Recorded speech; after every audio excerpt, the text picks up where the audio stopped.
Around 32 years had passed since my writing of the tragedy of the Epimeno. Throughout those years, the tale had become a mild success. I'd have people approach me on the street hounding me with questions. Did it really happen? Did Belle live? Have you ever seen him since? How could you be so cruel? The story, which was in fact true, had left me with a comfortable sum of money, which I lived off of for many years. That was until my publishers scammed me out of the contract for my royalties, and under some variety of legal jargon I couldn't be bothered to understand or pretend to know.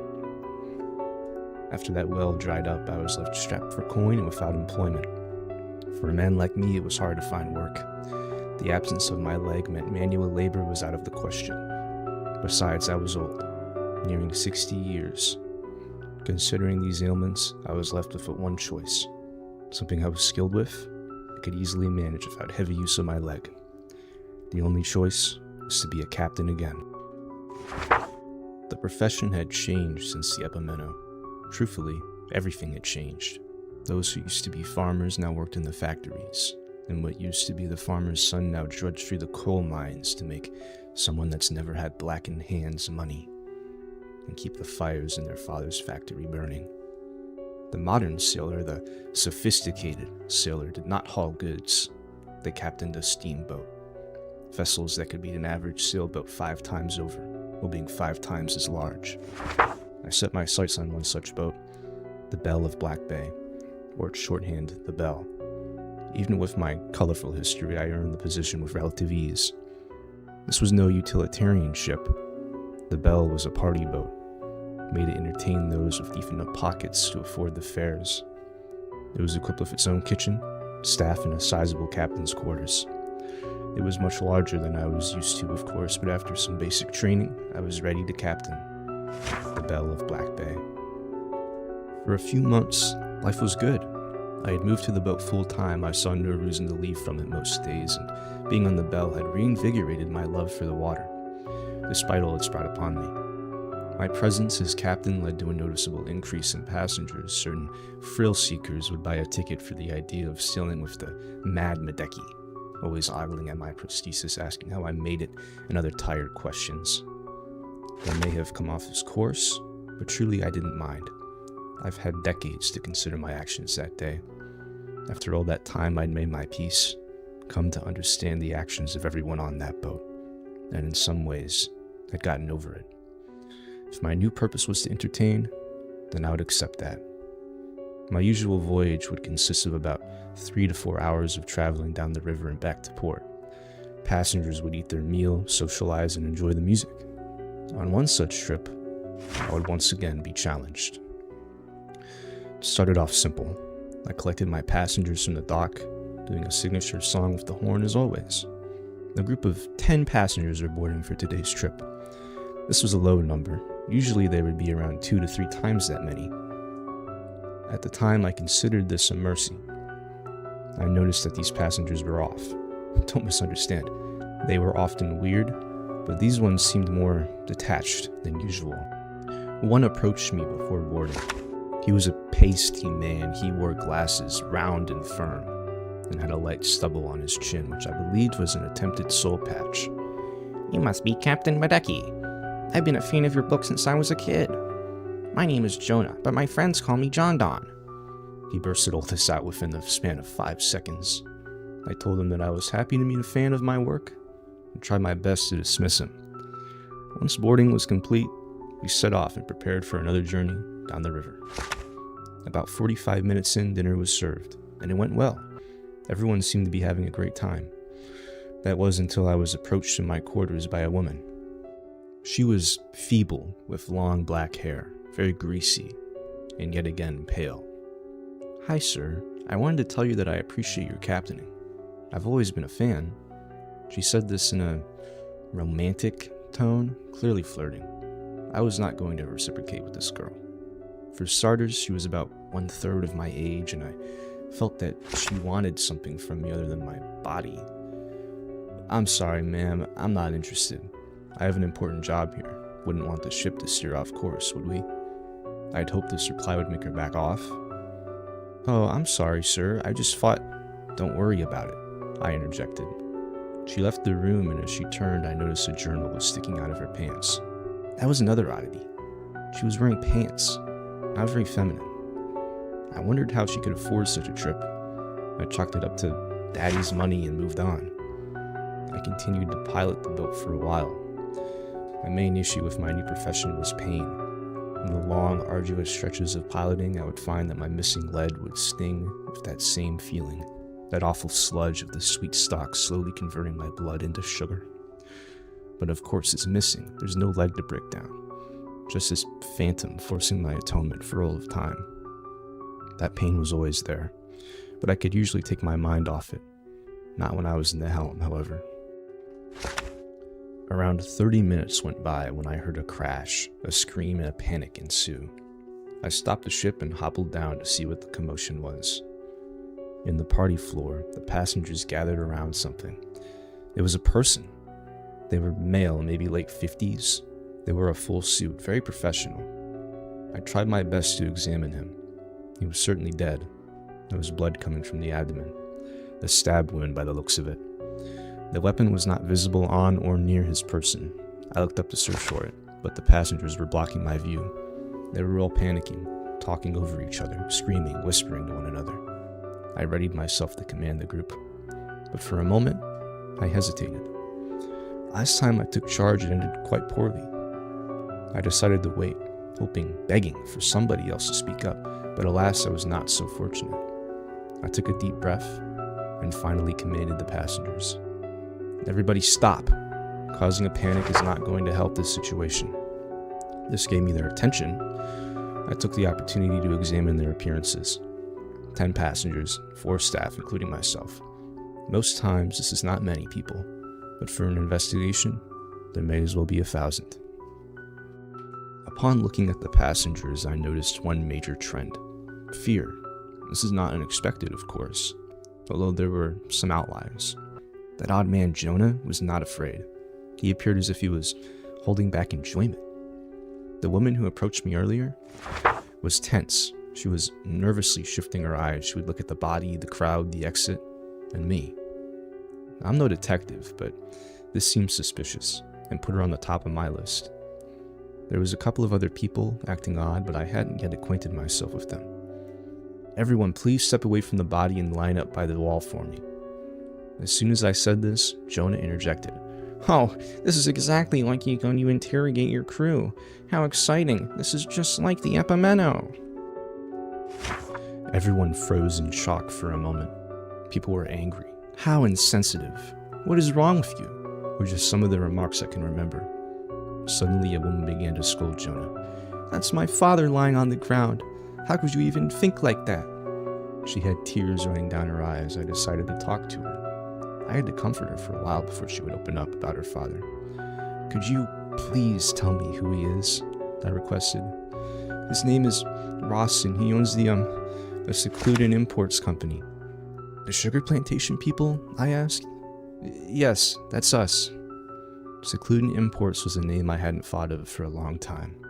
They were, in some way, responsible for what happened to me. The sweet stock shipment from all those years ago was theirs. I realized with this new info that my name was not clear. I was away from the group, the last to get to the body. I decided to withhold this info from them for now. I left the poor girl alone and went to question the suspicious woman. I approached her. She was still being cagey, and I saw her flinch, almost as if she was contemplating running away. I know we've already met, but I didn't get your name. Oh, it's Jill. Sorry for not telling you earlier. She was very contemplative in her tone, not scared. I started to prod her for info. You seem frightened. Don't like seeing the body? She replied quickly. Yeah, it's just freaking me out. This response felt forced, as if she was anticipating my question and playing off it. She obviously was looking to leave the room, so I made the choice to give her an out. Maybe we should step out of here. Getting some air will help you. She hastily answered. Yeah, that's not a bad idea.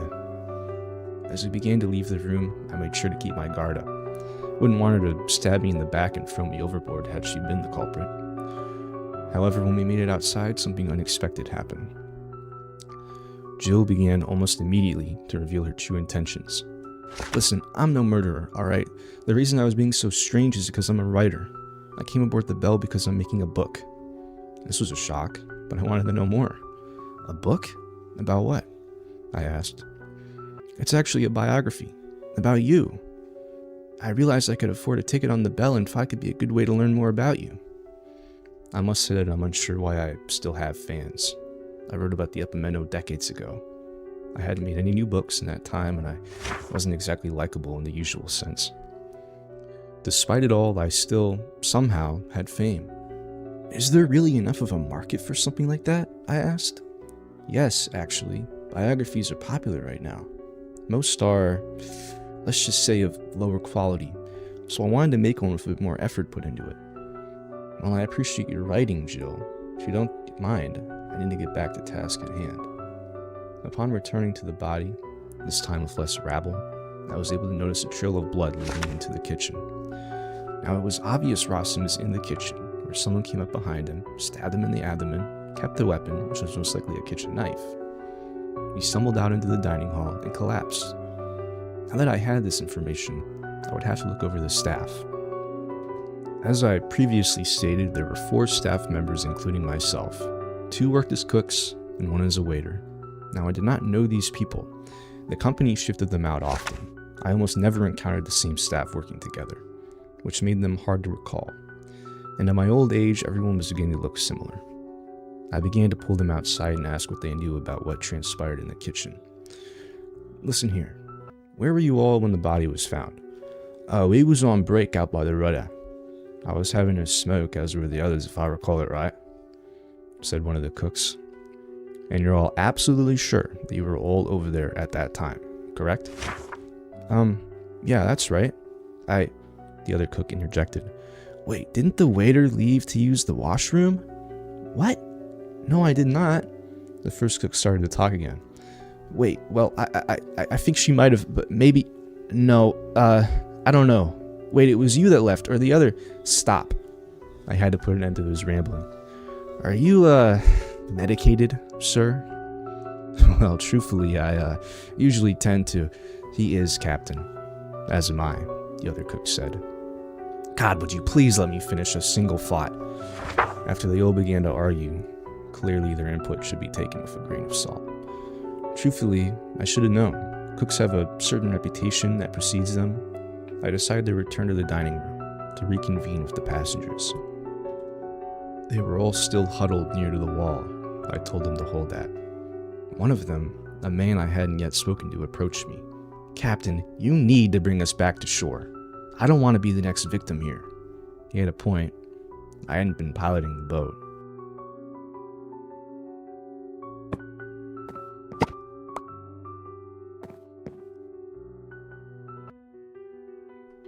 For the last hour or so, it's just been idle. At this moment, it was time to make a choice. Go back to port, letting everyone off, which would risk the killer sneaking away, or keep the boat here, drop anchor, and find the killer. Truthfully, I already made my choice. This boat was staying put. Justice would be served. I announced my decision to the passengers. Listen here, everyone. We're staying put. I will not let whoever did this escape. We will find out who it is, for Rostin and for his daughter. There were some complaints, groans of displeasure, vocal protests and confusion from the group. Suddenly, Jonah began to speak again. I think that's a great idea, Captain Madeki. You can get it right this time for sure. I won't lie. This set me off. The last thing I needed was people thinking this would be a repeat of my past experiences, and I wasn't pleased with Jonah's constant allusions to my struggles. So I decided to tell him off. Jonah, you need to stop. You're making everyone uncomfortable, including me. I don't care how big of a fan you are, we have bigger things to worry about than what's going through your head. Jonah's face shifted from glee to anguish. I don't think he was expecting such a comment from his hero. He even began to cry, which I honestly felt quite bad about. I didn't want to break the poor guy's spirit, I just needed him to calm down. Unfortunately, just as I was about to apologize, Jonah dropped an awful bit of information. You think I don't know your secret, Captain? What you've been conveniently leaving out from the conversation? I know everything there is to know about you. The crowd began to wonder. Hushed whispers and pleas filled the room. The truth is that Roston was the owner of Secluded Imports, the sugar company, the very same one that transported the sweet stock on the Epimeno. If anyone here has a motive, it's him. All eyes were on me. I tried to keep this from them. It distracts from the real problem, the killer hiding amongst us. In that moment, I remember trying to think of a defense. Why would I do something like that? Well, I've done it before. Well, I wasn't near the body, but no one saw me prior to the murder. If I were to prove my innocence, it would have to be with an unprecedented level of persuasion. The people began to rally against me. Even if I was not the killer, in their eyes, I would still be a capable scapegoat. One of the men called to action. Let's throw him overboard. Bet that leg of his will weigh him down. I find it funny how quickly the high and mighty will resort to cruelty, how fast the customs of their social class disappear when presented with difficulty. These people were already willing to dispose of the only man who even knew how to navigate the controls of the Belle. And I was prepared to use that against them. Now hold on, you can't get rid of me. I'm the only one here who can get us home, remember? The man taking charge seemed angry at my remark, but he knew that I was correct. Alright then, we can do that. Suddenly he drew a revolver on me. We're gonna walk you up to the wheel, and you're gonna take us home. Do I make myself clear? It had happened again. Taken prisoner on my own boat. My fate in the hands of people I don't even know. I had no choice but to comply. It was a slow walk up to the wheel. The room was so small, most of the passengers and the crew had to sit on the roof just outside the door, which was kept open. I prepared the controls, the stern half, and started the journey back to port. Judging by the barrel resting on the back of my neck, my journey would end as soon as I docked. Thankfully, we were still 45 to an hour out from the port, depending on how I could stall us. Attempts to slow the rudders were met with protest almost every time I attempted it. Save for a few unnoticed nudges, all I needed was a moment of hesitation, a distraction, some sort of leeway, and I could escape. About 25 to 30 minutes in, an unexpected visitor entered the already cramped helm. I could take over for a bit. Your arm has to be getting tired by now, right? I couldn't turn my head, but I knew that was the voice of Jill, the offer. The man began to berate her. I'm not gonna let some girl be in control. Get out of here with that talk. All right then, Jill replied. I heard her footsteps leave the room. Surely that wasn't it. Surely she wouldn't give up so easy. Surely my last moments wouldn't be in this room. And I was right. Jill suddenly struck the man with a book right over the head. There it was, my coveted distraction. I used this moment to grab hold of the revolver and push the man up against the wall. Thanks to Jill's help, I had survived. So then, are you gonna kill me? Are you still the mad Badeki everyone thinks you are? I didn't answer him, not verbally anyway. I flipped the revolver and hit him over the head, incapacitating him. This was a short-lived triumph, however, as the rest of the passengers were still on his side. I did the only thing I could in that moment, draw on him. Don't come any closer. If you enter this room, I will not hesitate. At this point, I truly did not care for the investigation. My only goal was getting off the boat alive. The killer meant nothing to me, although that was about to change. I looked at the passengers from the narrow doorway. I saw only a group of savages, ready to spill blood. As one of the passengers began to ready themselves, and I readied my revolver, a cloud suddenly exploded into the whole group. I let off my shot, out of instinct. The cloud had put me and everyone else in a haze. All except for one. It was a cook. I could hear them moving through the smoke, disarming all those who had weapons, including myself. I felt the revolver slip out of my hands and then was forced onto the ground. When the smoke cleared, the only person still armed was the cook. They had their face hidden by a wrap made out of a torn chef's hat and a belt with unfamiliar gadgets supplied. Everybody had their eyes on the figure when they decided to speak. Listen here, everyone. Captain Psycho did not kill Roston. I did. Secretively, of course. I was completely shocked. Roston was taken out by a trained killer. I had to ask them, why reveal yourself? That isn't in your best interest. You would think that, but my contract states that I must. Inform the captain of the vessel to your intentions, leave him alive, and tell him he's free to share this knowledge as he wishes. So there's your answer. I just didn't account for you playing detective. I thought this would be easier. There it was. The mystery solved, case closed. I was just a pawn in someone else's game. Now there's just one extra stipulation to fulfill. They grabbed the wheel and steered the boat to face land. Then they went over to Roston's daughter. She was crying, the type of agony where your face turns red and your eyes crushed with tears that just won't end. They went up to her, grabbed her arm, and severed a finger, taking a whiff as they jumped off the front of the Belle onto the land, never to be seen again. A lot of things happened after that. Shock, fear, arguments, medical attention, pain, piloting, departure, police reports, news articles, unwanted attention, pain, unemployment, a biography releasing, royalties, settlements, apologies, writing, moving on, learning to live with it all. For me, it was easier than some of the others. But I'll never forget what happened that day. I'll never forget secluded imports. I'll never forget Roston. I'll never forget the hired killer. I will never forget the finger of the Black Belle.